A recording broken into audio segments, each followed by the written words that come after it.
Hello po. Hello everyone. Si Ellie Bless po.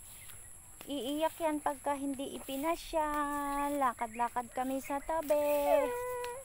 Nood-nood ng mga gumagalaw na dahon. Ayan. Naglalakad si Ellie Bless sa may daan. Sa madahong daanan namin. Yan si Ellie Bless. Pagka kasi hindi niya nakita yung papa niya sa bahay dahil nag-duty siya, nagtrabaho, umiiyak yan pagka hindi nakita ang kanyang papa.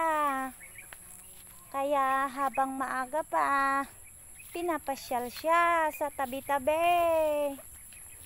Namamasyal sila ng kanyang mama.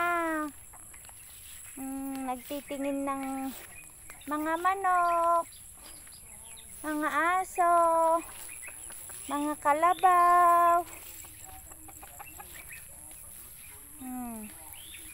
Malapit na naman kami sa bahay. Tapos balik ulit kami. Balik. Ganon. Balik ulit. Ayan si Ellie Bless.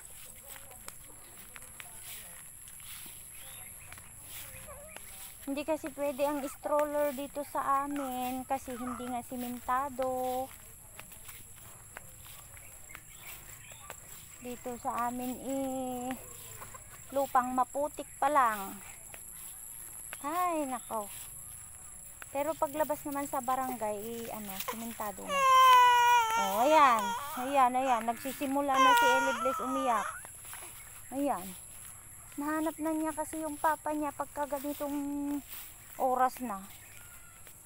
Kasi alam niyang wala na si papa niya. Nag-duty na. Ayan. Opo, wala na si papa, bebe. Nag-duty na si papa kasi.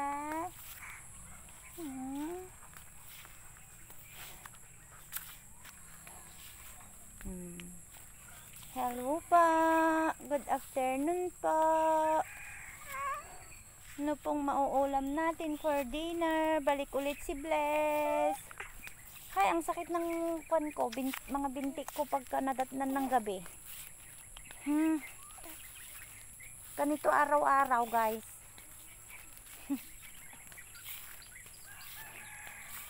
Ang stroller niya doon lang sa bahay. Kasi nga dito dahon-dahon ang daan. Oh, ayan oh.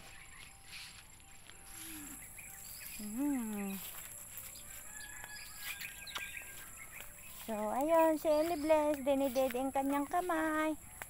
Ayaw niyang mag-pacifier. La?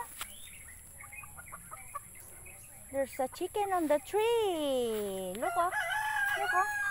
There is a chicken on the tree.